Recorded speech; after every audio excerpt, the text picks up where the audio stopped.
Yo, what's going on, everybody? Sorry about the little bit of a delayed start there. I was just making sure I had everything recording and going well, but we're all set to go now.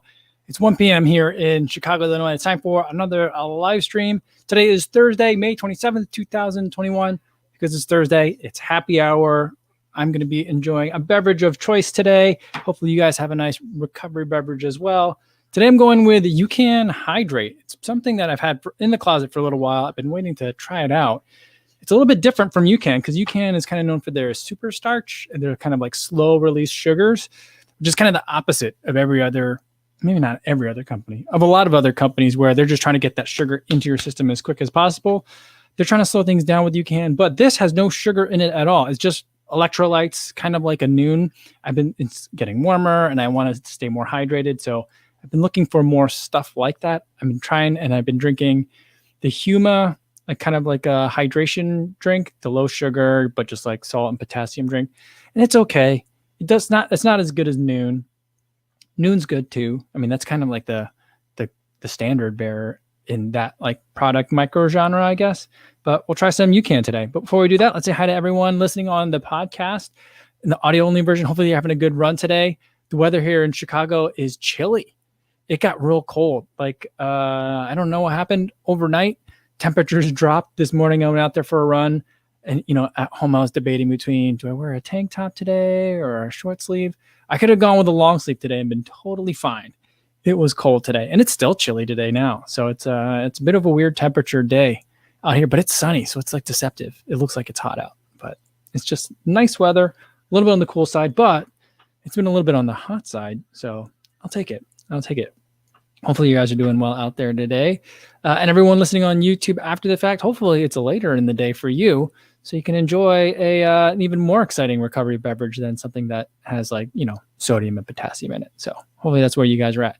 Welcome to you guys as well. All right, let's see who we got in the live stream. In the chat, we've got Lucas saying, what's going on, my running friends?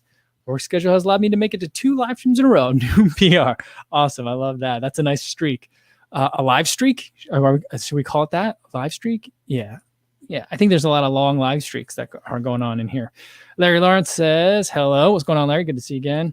Dev Runner, what's going on, man? Says, hey, Co. Can't wait to get your thoughts on UCAN versus Tailwind. Yeah, have I tried the Tailwind regular stuff? I mean, I do Tailwind. See, this is just the Hydrate. So it's not like the drink, the UCAN drink. I don't think I've had UCAN drink. I've had Tailwind drink. Tailwind drink is nice, but so like a couple of different product categories. So we'll see, but we'll get to this and see how it goes. It's a watermelon flavor, which I feel like is going to be real nice because I'm looking for just like a drink that I can have in the afternoon that, may or may not be caffeinated. That's going to help me kind of like stay topped up on things. That's what I'm shooting for. Scott says, hey, Cohen fam, I'm early. Can't stay long. Job is getting in the way of the live streaming. It's a bummer when that happens, isn't it? Britt Nicole says something similar. She says, can't stay long today, but she's super pumped because she PR'd her 10K time by 8 minutes. What?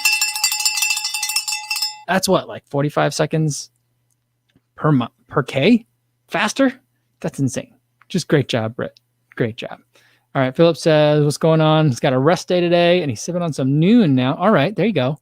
To make up for today's lack of hydration. Awesome. Well, I mean, for the rest day, that's a perfect thing to do is to catch up on some of that hydration, get some Noon in. Sounds delicious. The thing is with Noon, I always buy it and then I always end up buying like 4 or 5 tubes at a time. And you feel like you got a ton of it. And then I just run out real fast. And then I'm like, oh, where's my Noon? I guess I go through it quickly when I have it. It's nice. I mean, I know they can't, I guess they can't, I wish they would make a powder, but I guess they're not, the tablet form is also pretty cool too. I mean, I like it because it's effervescent. It's bubbly. I like the bubbles. Alex C says, yo, everyone. What's going on, Alex? Recycle on Wednesdays here. We got Sue N saying happy Thursday to everyone. Awesome. Charles Ventura says, yo, my work is doing a step challenge where the top team gets to pick a pair of Nikes. If my team wins, since I'm a nice guy, I'll pick the Invincibles over the Vaporflies. Nice. Good work. I mean, both are pretty exciting. Both are pretty exciting shoes. I mean, people are seeming to love the Next% 2s. And I mean, I don't think they changed very much of it. who was I watching? I was watching Jordan Thomas's video. He said there's a little bit more room in the forefoot, and I was like, oh, really now? Now, that's interesting.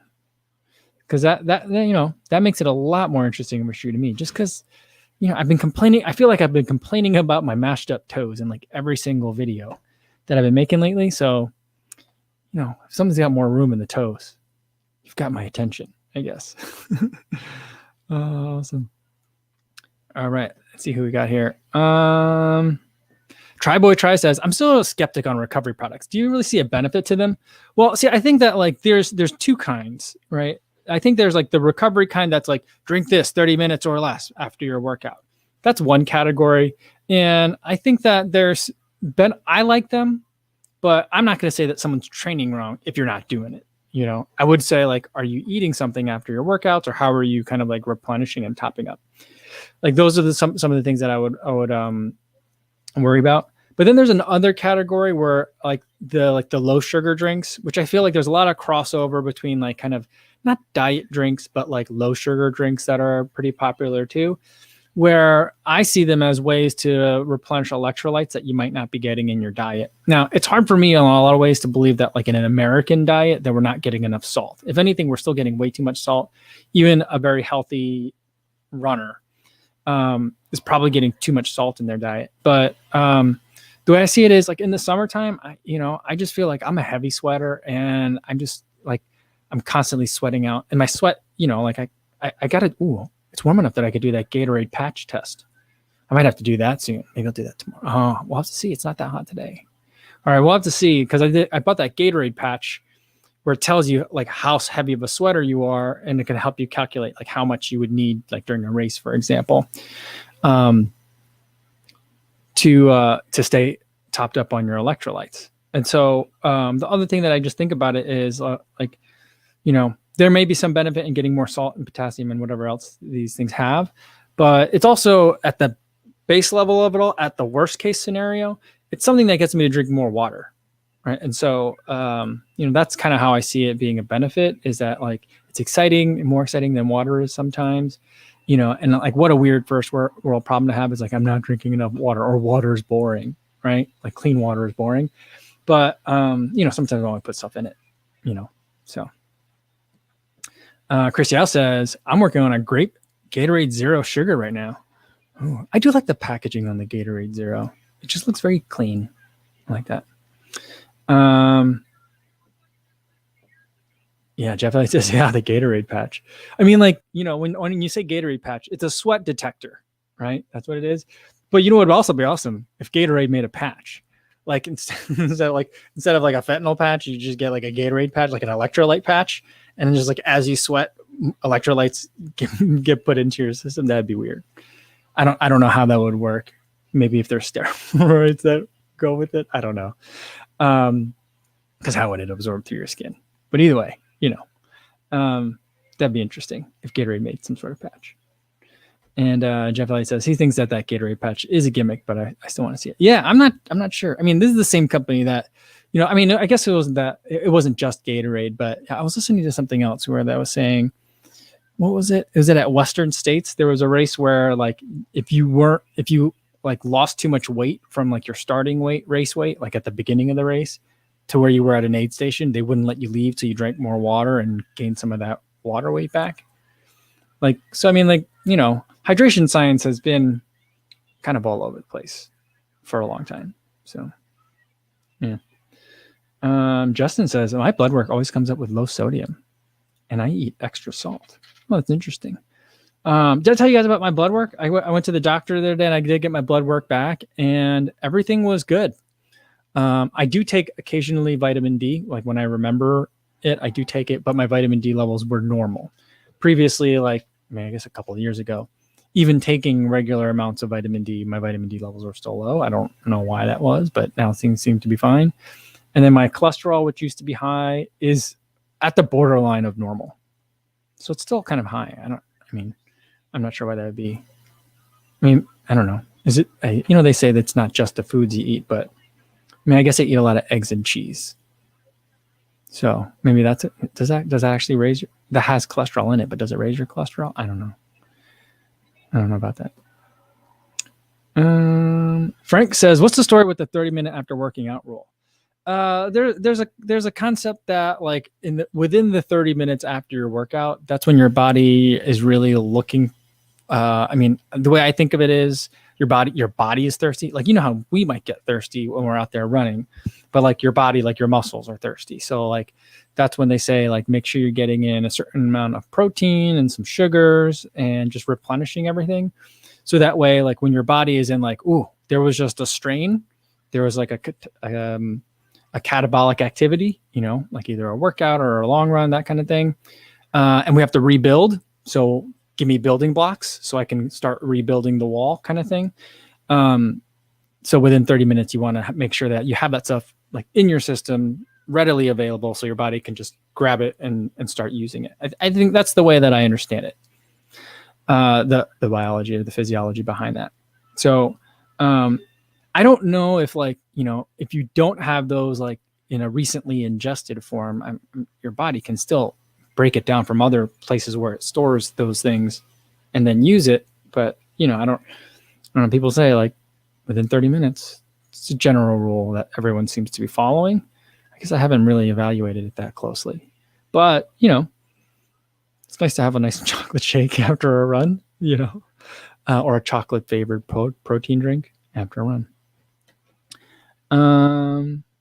Remy says, all right, serious question. What's your take on a hot tub stream and how do I set up a waterproof stream station?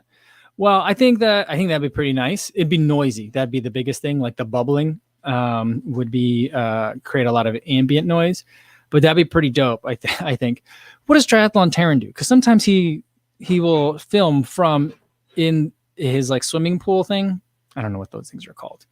Like the lap swimmer thing. It's like just shoves it's about the size, a little bit bigger than a hot tub, and it shoves a current at you and you swim in it. That he's talked from that thing before. So, you know, I suppose like minimizing the sound noise would be okay. But if you want to do it a waterproof stream station, I would say go with something that goes off your phone because your phones are waterproof. Phones are waterproof, right? So you could do waterproof phones, and then maybe you're using AirPods, something that's a water resistant. Are AirPods water resistant? I don't know. A lot of the earbuds are not being waterproof anymore. They're going to water resistance, which is annoying. But that's probably what I would recommend. That's probably going to be your best bet. Like if you're going to like once you want to get a keyboard involved, that's when I think it's going to start to get a little bit crazy. And good question from someone. Where to go?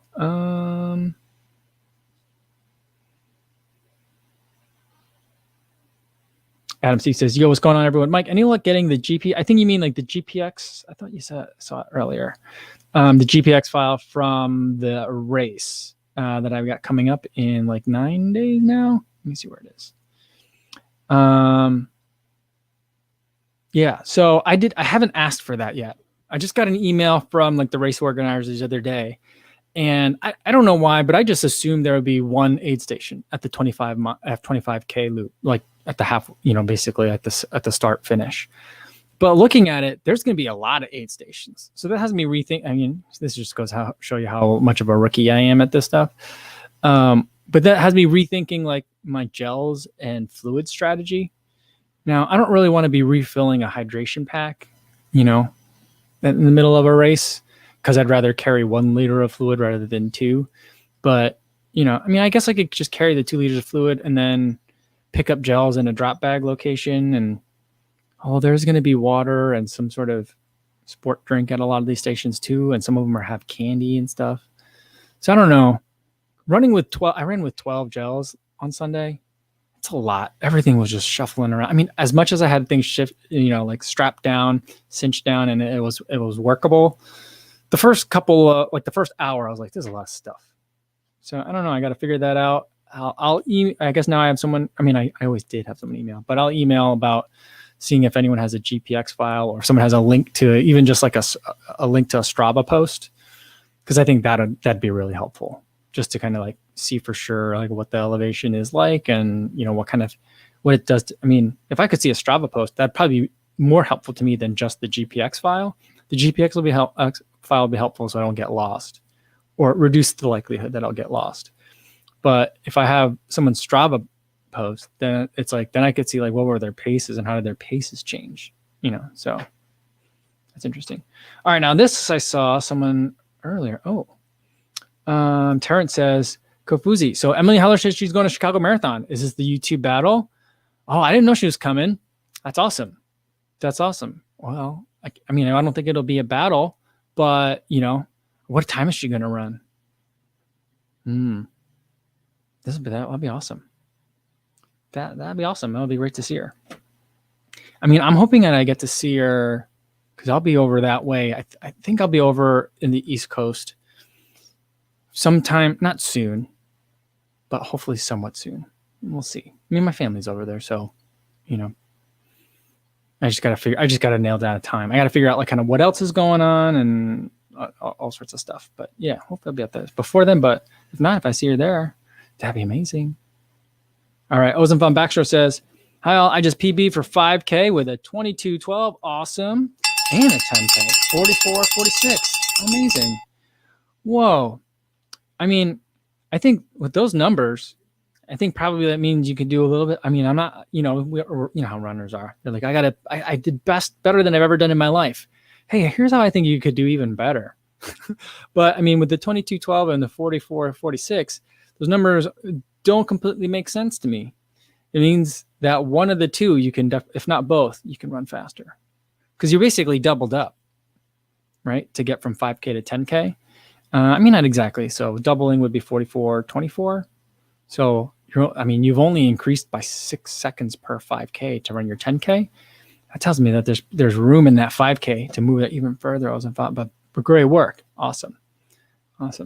Ryan says, finally caught this live. You're from Thailand at 1:02 a.m. Well, that's dedication, Ryan. Thanks so much. And what is this, a sponge? What is this sponge arrow pointing at? The top, the Brillo part? All right, you'll have to explain that someday. All right, I'm going to scroll down to the bottom. Sorry if I missed your question, guys. All right. Jeff Elliott says, do you have a collapsible non-disposable cup? It was great during my ultra because I could drink Coke and ginger ale out of it at 8 stations. I just ordered a 3-pack of those collapsible cups, the ones with the little thumb ring on it so you can hold it like this and run. I have a perfect spot that I'll put it right in the vest. So I'm thinking like during the race on Sunday, when it was hot, I was like, I just want ice water. I just want water because I had all these sugary, like syrupy things that were like sticky, I was like, I just want ice and water. So like if there's, I hope that there's ice water. Like if someone has like a cooler of ice somewhere, that'd be great. And then I could just put it in the cup and like sip on it and like kind of like chew on it as I run. So I did buy a 3-pack. They sell them like you either buy one on Amazon or you can buy a 3-pack. But one Solomon one or a 3-pack of generics, same price, either one. So I bought the generic. But yeah, I'm definitely thinking about that because then if there's soda, maybe I'll drink some soda, depending on how I'm feeling. Is there going to be ginger ale at these things? I love ginger ale. When I gave up soda, that was the hardest part of it. I love ginger ale. I have fun. Like, I don't know. It's like a comfort food for me, but I don't really do ginger ale anymore. Frank says, should be 8 stations at least every 5 miles. Don't be afraid to use them. Yeah, I think I have to just adjust my thinking.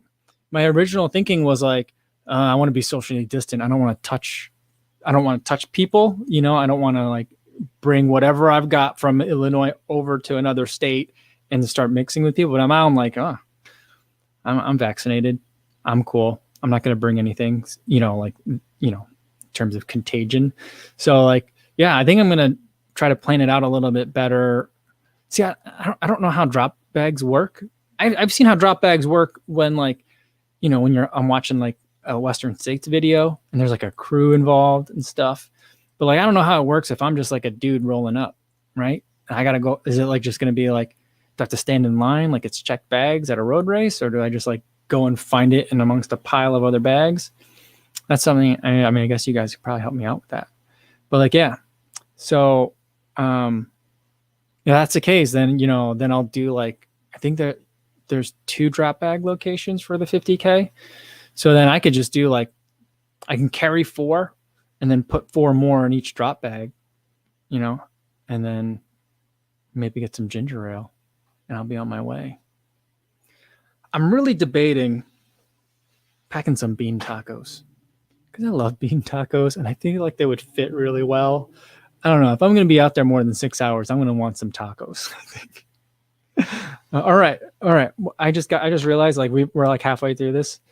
session for today, and I haven't even opened this up. All right, so we're gonna open this up. Brought my little paring knife here for to get this open. Let's try this UCAN. I'm really thirsty now. All right, so as far as like the nutritional information goes, there's no sugar or less than 1 gram of carbohydrate, no fat, no cholesterol, no calories, 300 milligrams of sodium, and then, you know, like some magnesium. It says, it doesn't say how many milligrams, but it says 15% of the daily value, and then 2% of potassium daily value. So it doesn't seem like a lot. So basically it's salt water, I guess, right?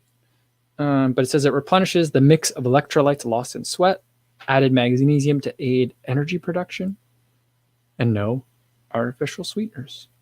So there we go. I don't know how it's naturally flavored with watermelon, gluten-free. All right, what's the directions? 1 scoop to 16 to 20 ounces of water. I don't think I have 16 ounces of water in here, but look at this tiny little scoop. This is the smallest scoop I've ever seen. Like, look at this little scoop. Can we get it focused on this? Little scoop, tiny scoop. I thought the Huma one was really small. And look at this stuff. It seems more like, it kind of looks like baking powder. I'm gonna do a little bit less than a full scoop because I got a little bit less than 16 ounces of water in my mug. I'll put that in there. Put the cute little scoop away in this cute. I mean, this whole thing is small. Like, it's like this exact same size as the medicated ear wipes I use for the dog. So we'll have to make sure that we keep them in separate spaces. I do already. Anyway, it's not. That's not going to be an effort to do that. But all right, mixing it up now. It it dissolved relatively quickly. It took a second. All right, and it now has kind of like that typical like sports drink opaqueness. But cheers, guys.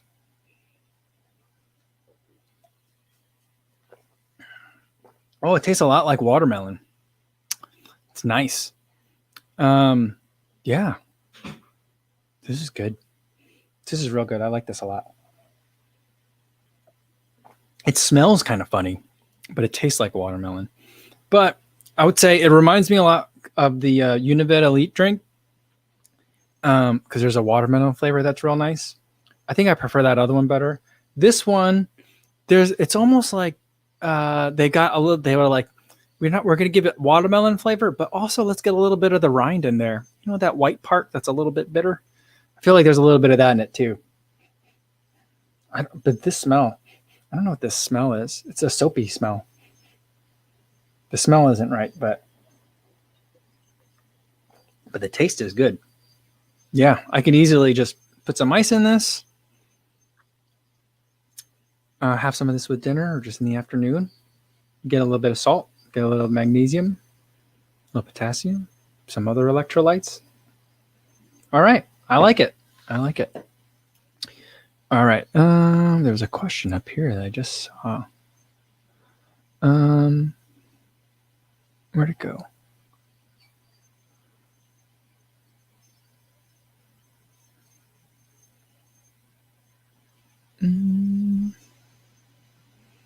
Brendan Cam's here. He says, yo. A lot of O's in that one. I love the energy, Brendan. Awesome. All right. Sorry, someone had a question up here and I saw it for a second as I was scrolling and then it moved.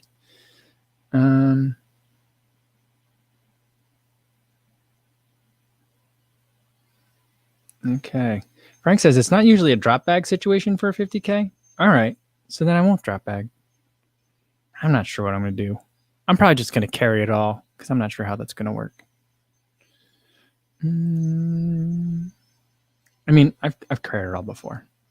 Brendan said, if I brought some bean tacos for a race, I'd also need to bring an extra pair of shorts. When I do bean tacos, I basically make I do my own refried beans. I mean, it's bean puree. I put them in the Instant Pot and then I blitz them with some of the water that the beans cooked in. And then it just makes like a paste. And then I'll make like a quesadilla, but I'll put like a spread a smear of bean on the bottom and then cheese and then fold it over. So there's these little, just kind of like almost like little bean pitas, I guess. So like that's kind of cheesy bean pitas, like, you know, yeah. So there's that. I like those. I like to eat those pretty much all the time. I had 6 of them for lunch yesterday. Although yesterday I just microwaved them. Sometimes I'll cook them in a pan. A lot of times I microwave them. So that's what I did. All right. Let's see. Matt Legrand says, what if each aid station of a marathon gave out a Pokemon card and the goal of the marathon wasn't to run fast, but to collect them all? That'd be kind of fun. I like that.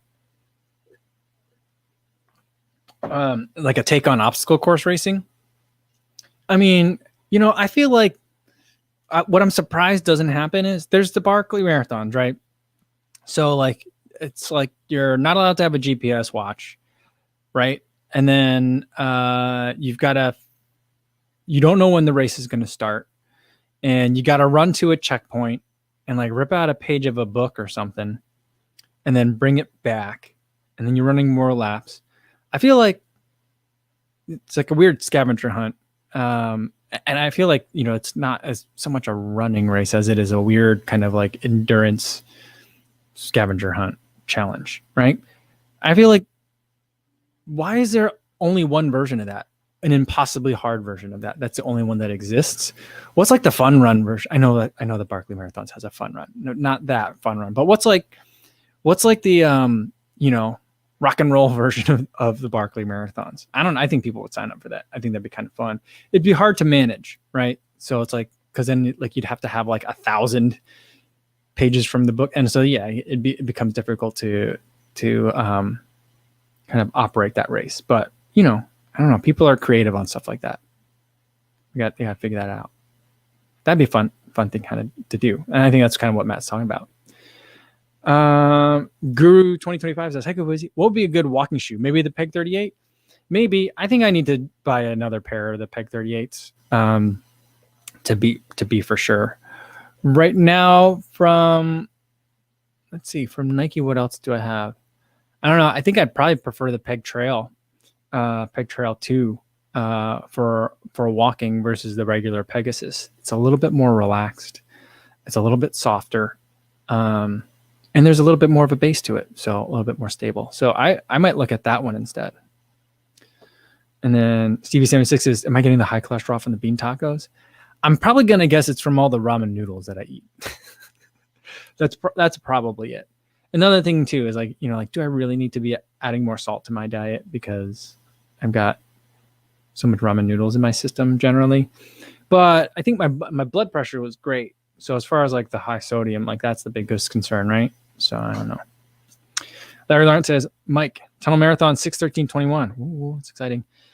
Shoes, Alpha Flies, Vapor 2, Artist, Older Carbon X, Surface OK for the Alphas. Martha, what do you think? I think that all of those would be good. They say that the Alpha Flies are really weird for not flat terrain. Like that was like the big like narrative for like in the immediate aftermath of the marathon trials for that course in Atlanta, which was super hilly, notwithstanding the fact that the male winner, Galen Rupp, was wearing Alpha Flies. And isn't that what Jake Riley also wore? But I think Abdi came in next percents. You know, people were saying that it's you have less of an advantage in that shoe when it's not flat terrain. So I would probably lean towards the Vaporfly 2 because I ran it in the next percents, and those were great. So like I really like that. So I think that would work. I think the Artist could be a really good choice. It's going to be a little bit more cushioned of a choice for you. So if you're worried that like the next percent might feel a little bit rough underfoot after the entire distance, you know, then I think that's when I would go with the Artist. Otherwise, I'd probably pick the next percent too. The Carbon X1 would also be a good choice, but I'd probably go with the next percent over the Carbon X1. I'm trying to think. Yeah, I think that's what I would go with of all those.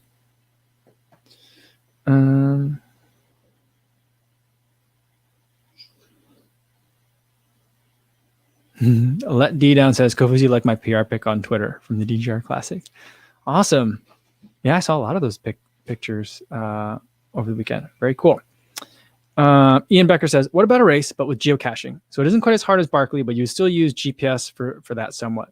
Yeah, I mean, I think that there's room. I think there's room for like those kinds of races. And I think that like but here's the thing that's hard about that too, is then it's like, then if you've got like 150 people in a race, like going all sorts of all over the place in the woods, like you're going to have a hard time getting like the permits and stuff for that kind of race. So I think that's what makes it tough. From like a park or something like that, because you're gonna be like, you want to have 150 people doing what now? Digging up what? So I think that's where it could get probably a little bit tough. But I mean, I'm not saying that's not fun, but yeah, I think the geocaching is onto something. I like that idea, or maybe not even, not something. I mean, I guess geocaching. I always think of when I think of geocaching that you have to dig something up, but I guess you don't have to dig it up. It could just be like, laid next to a tree or something. So then I think in that case it would work. It could work. Yeah.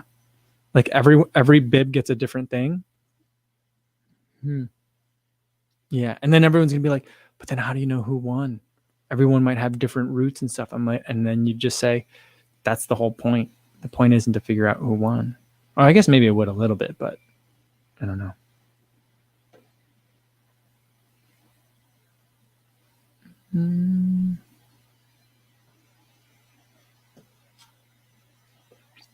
All right. Martha says, what do you think about the Rocket X for Larry Lawrence if he likes the Hokas? Yeah, I think the Rocket X would be a really fun choice for that race. And I mean, the thing is, I think if I was going to pick any of the Hoka Carbon shoes, I'd probably pick the Carbon X2. But I'm guessing Larry has the Carbon X1, and that's why he's asking that. So that's why of the ones he asked. But like, I think, yeah, I would prefer I think from the Hoka shoes, I would probably pick X2 first, then the Rocket X, and then the X1 for the Tunnel Marathon. Yeah. Stephen Gersher says that Escalante Racer, he's been running 200 miles in his. Outsole's wearing quickly. He's going to try to milk 325 to 350 miles out of them. That's a lot of miles in a low stack height shoe. Good work. Good work, Stephen. Yeah.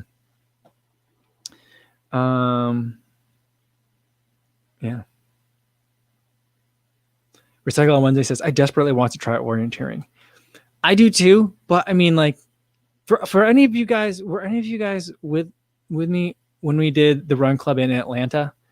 We ran in a little park somewhere in Atlanta, and I got us lost in the park.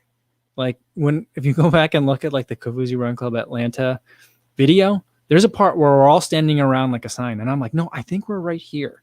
And then we have to go this way. And people are like, no, we're somewhere else. So like, I'll get lost in like a manicured state park with like a walking trail in it, not even like, like trails in the woods, just like a city park. I'll get lost everywhere. So like, as much as I find like that interesting, I mean, maybe that's the way to correct it, is to just like dive in 2 feet into an event like that. But I just get so lost. Oh man, that would be funny. That'd be pretty funny. It'd be like, I mean, I would have like 12 DNFs in a row. Jesse Storbeck says, hey, Co, any thoughts on Ortholite insoles? They always produce blisters for me in brands from Topo and La Sportiva. My theory, they trap heat, and that plus the squishiness leads to blisters. It could be. I've never really encountered that. I'm pretty lucky that I don't get a terrible amount of blisters. I get them occasionally. But it hasn't been a big problem for me. But I don't know. That seems plausible, but it doesn't. I don't. Are the Ortholite insoles like trapping more heat or not? I don't know. What do you do? Have you tried? I mean, I guess the thing to do is like, if you've got like a pair of Topos that have an Ortholite liner in it, try taking a insole from another shoe that's just regular, like EVA or whatever other materials that they're using for insoles, like from a Nike shoe or a Hoka shoe that's not Ortholite. Put that in there and see what it does. Rob Shooter says, quick, which way is north? North is that way. That I know. Chicago, I can find my way around, because if you just look for the water, that's east. So like that makes it easy for me. And I've been living in this place for like 14 years now. Yeah, almost 14 years. So, I kind of know which way I'm facing. And Chicago is a really nice grid. For the most part, it's just squares. So I like that. Stephen Gore said north is up. I like that one. Oh, funny. Sarah McKenney says, Yoko Fuzzy, check out John Kelly's UK FKT. Really captivating viewing. Also, have you seen the new Adidas Adios? Yeah, I'll have to check that out. The UK FKTs. Really cool. I like the sound of that. And the new Adidas Adios. I've seen some like leaked images, but I haven't seen anything like official. So yeah, I'm excited for it because I felt like the Adios 5 and the Adios the Adios 4 and the Adios 5 just kept getting thinner and thinner, and I couldn't really use them. I took the Adios 5 for a 20-miler in that same park in Atlanta one of the days that I was down there. And fortunately, a lot of the surfaces that I ran on were softer. Otherwise, I think that would have been in real trouble. It was just, it's thin. It's really thin. It's like a race. It's like a race flat. All right. Mika Kataya, good to see you again, says, evening all, just dropping in. We have a big orienteering race with 17 to 18,000 participants over the weekend. They sometimes run past my parents' house. Whoa, a lot of hassle for running in the woods. 18,000? So it can be done. Kajukolan Viesti. Oh, I just like the sound of that. I mean, and if you have that many people and stuff like that, it'd have to be like Pokemon or something. Yeah. I'm really curious as to how this stuff works. Cause then like, I feel like, it would incorporate a lot of the stuff that I find appealing about trail running. Cause there's probably aid stations and the eating of food while you're running in the woods. I don't know why that appeals to me so much, but it does. And, it's like, you're just kind of out there all day and you're having fun. And it's not just about like all out, just try to hit the red line and stay there, which is a different kind of challenge. But yeah, so, I don't know. I think we're onto something here, guys. Brandon Brown says, hey, do you have any experience with tendonitis or ankle pain? Taking the last couple of weeks off after ignoring tendon pain area for a bit, and I'm hoping to treat it on my own. I mean, I think I had tendonitis in my knee last fall. And, I tried letting it, reducing intensity and mileage for a little while. And that didn't really help for me. What helped for me was doing like rehab type exercises for it. So if you think it's tendonitis in the ankle, I would start like the first step that I would do is like Googling that and symptoms. And you'll tend to find like, if it is this, you'll feel this, and that. If you feel this, and this other thing, it's probably not that, so you'll start kind of like getting some sorts of confirmations one way. I mean, first, let me preface it by saying like, I would recommend that you go see a medical professional because you don't want to mess around with the tendons on your own. There's a lot of room for error there. But the way that I did it was, I started Googling and trying to like make sure like I was in the right direction. And then once I found that, then I was on YouTube, like, rehab or strength exercises for like, I thought I had patellar tendonitis. So like, those are the things that I started doing. And that's what really made me start to feel better. So that's kind of like what I would recommend. All right.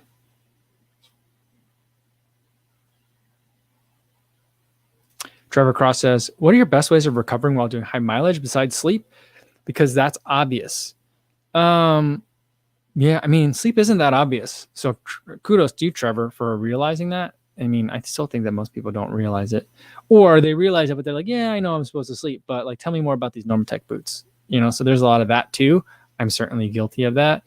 But I like to just stay moving throughout the day. And if it's, if you're more sedentary, I'm not saying you got to go out and run doubles, but like, whether it's walking the dog or trying to keep up with the kids outside, just making sure that I'm moving.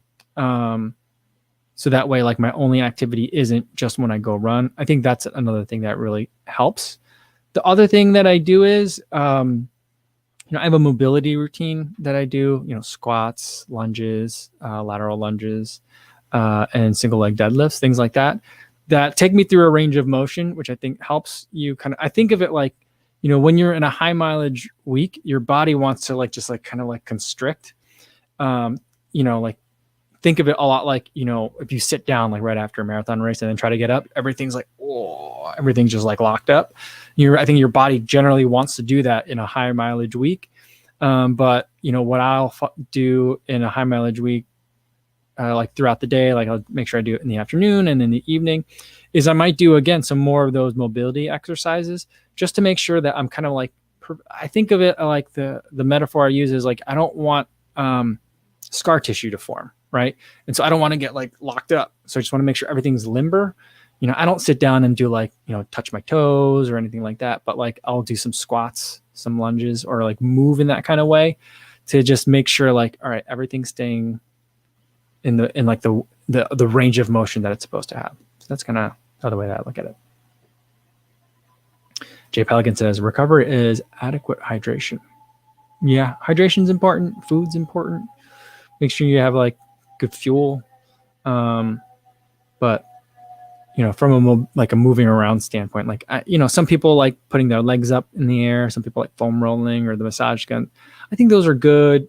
I don't like them on a regular. I like them in response to something. I don't necessarily love them like every day, but I will make sure that like one of the things I check is I do a deep squat, kind of like the Asian squat. And that kind of tells me a lot. It tells me a lot about my hips. It tells me a lot about my knees, which I mentioned earlier, the patellar tendonitis kind of thing. So like that's kind of like how I, it's more just constantly checking, making sure everything's are as flexible as they need to. And like, if I find that like, the knee is tight when I bend down this far, then I'll try and do it like a couple more times throughout the day to make sure that like, it's still moving in the ways that it's supposed to, instead of like in a way that's compensating for some sort of not damage, but, from the heavy loads. So, yeah.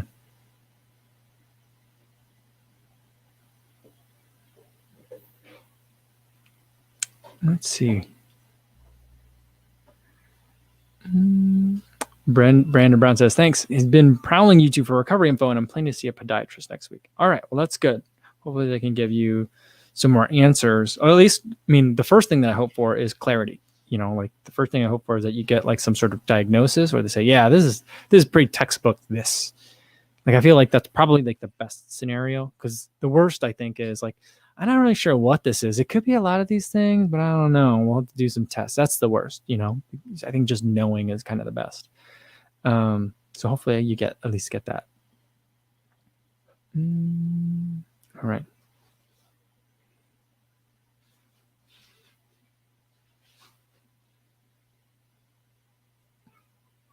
Let's see what else we got in here today. Oh, and it says, Mike, I'm glad you put out that video today of the new Hokas and All. I was telling James Nielsen of Move More Now, James Nielsen on YouTube, that we're running in it, and that I was running in it and liked the shoe. Awesome. I don't think I know who James Nielsen is. I'll have to look that up. But yeah, I like that shoe a lot.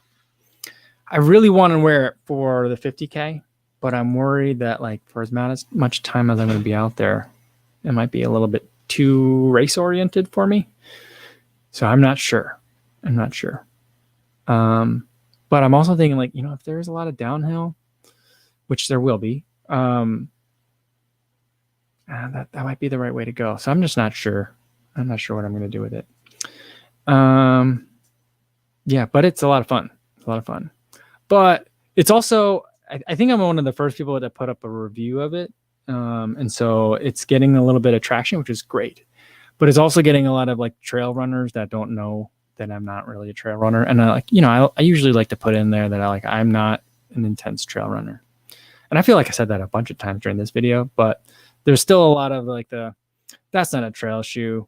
Let me tell you about a trail shoe. And I'm like, sure. But like an axe is different than a knife. That doesn't mean that the axe is better than a knife. It just depends on the job, and I just like, I feel like I'm getting a lot of the energy right now from that video, and it's fair. And I don't know why I always take it personally, because the shoe is the shoe. I didn't make the shoe. I'm just running in it. I guess I'm identifying it in some way because I like it and I'm saying it's a good shoe, but I don't know. I just feel like there's a lot of like, that's not a knife. This is a knife from that shoe. And it always happens on the trail shoes for me. So I guess it is what it is, but I like it. And that shoe and I feel like are a good pairing.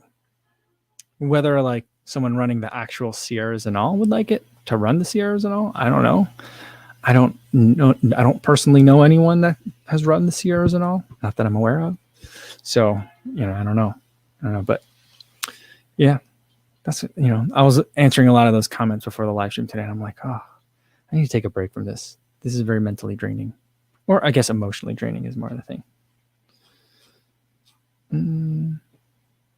Yeah, and it says, I think the new hook will be really good for me in my short daily runs, about 4 miles with Pip.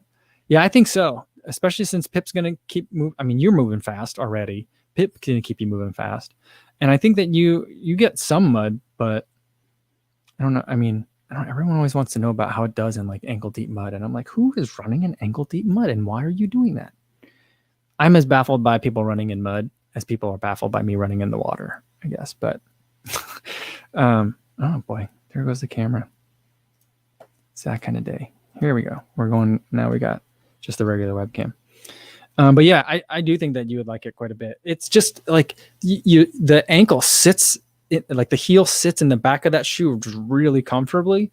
And I just feel it's a really nice feeling. It's like a security blanket when I have that shoe on. I just feel good in it. I like it. I don't think it's going to be for everyone. I think a lot of people are still going to go with the Speed Goat, but the Speed Goat just seems like a boat. Every time I look at it, I'm like, I feel like if we're thinking about it, if we're compare it to cars, I feel like the Zenal is like, like a Subaru WRX hatch, going through the rally course. And I feel like the Speed Goat is like those giant trucks that go on the Dakar 1000. I just feel like it's just going to plow over jumps and just like land 2 tons of weight, just like boom, when giant suspension. I feel like that's a Speed Goat. And I feel like, I don't know if I want to ride in a truck like that. But so like, I mean, people love the Speed Goat. I've never tried it. The black GTX one looks nice, really nice. I'm tempted, but I just feel like I'm going to put it on and it's going to be made for a kind of terrain that I don't ever run in. And I'm going to be like, I don't like to shoot. And people will be like, why don't you? And then people will be really offended, so yeah. Yeah. So, and it says most people avoid mud if they have any sense. Yeah, I get that, and that makes sense to me too, to avoid the mud. But like, I've seen some trail races where like, the course that you're going through, you can't, there's no way to avoid it. So like, I guess, you got to find a shoe that handles that too. So I don't know. Yeah. Mika says the Speed Goat is pretty nimble. Perfect winter running shoe. Yeah, I mean, I still think that I think the Sense Ride from Solomon is like a pretty robust trail shoe. And I feel like the Wild Horse from Nike is like a really robust like trail shoe as well. So that's kind of like my sense of it. Like I just haven't encountered trail running in a way that needs something different than that. So, but I think, I look forward to experiencing and having that light bulb moment where I'm like, oh, okay, this is where that Sense Ride makes sense, kind of thing. So that's just, I need more trail running, I guess. And I look forward to it. All right, let's do a quick question, then I got to get going. 10K, endorphin speed or Meta Racer? I'd go with the Meta Racer for a 10K because you're going to be moving quick and you don't need a lot of cushion for that 10K. So like, that's where I feel like the endorphin speed would be interesting. But for the 10K, I'll go with the Meta Racer. Awesome. Jeff Ellie says, any thoughts on the new Solomon thing? I every time I try this, I've tried I think 2 or 3 Solomon shoes now, maybe just 2. But every time I read the description of the Solomon shoe, like what I read and what I get are just 2 different things. And I think it just comes from like what I don't think that they're misleading. I just think that I'm not understanding the words that they're saying. Like they mean different things to me than they do to them. And so like I know like, well, the way that the Believer and the Run guys described it, it's like it doesn't fit like a Solomon shoe and all those things. And I feel like it's the Solomon for Americans, I think, is kind of like probably like what I would describe it as based on what I've heard and seen of it. But like I'm always just like, I don't know. I really felt like the Sense Ride 3 was going to be a really great match for me too, but I ended up not really liking that one. It became a lawn mowing shoe pretty quick. And then but like, yeah, so I don't know. It's supposed to be different. It's saying all the right words that's making me think that I would like it. But, you know, I don't know if I'll get to it. If it comes out in like a black colorway, then I might. But like I'm just, you know, yeah, I don't know. Rob Shooter said there's something lost in translation. Yeah. So like, yeah, I just don't know. Yeah, I just don't know if I'll get to that one because then if I don't like it, then it's like, oh, it's because Kofuzi's now really a trail runner. That's why I didn't like it. And I'm not, you know, that's the thing. So that's like, you know, do I need to be in that space if I'm running out here along the lakefront path? All right. I got to get going for today, guys. Thanks so much for tuning in. Tomorrow's video, I'm not sure exactly what tomorrow's video is going to be. It's probably going to be in the run meditation kind of genre. It might be a run motivation video. I'm not sure. We'll see. It's just going to be a lot of running sets music, but we had some pretty cool scenery for the run today. So I think that'll be tomorrow's video. And then we'll do another live stream for Friday, end of the week, 1 p.m. We'll be here again. A live stream. Hopefully I'll see you guys all here tomorrow as well. In the meantime, be safe out there, everybody. Thanks.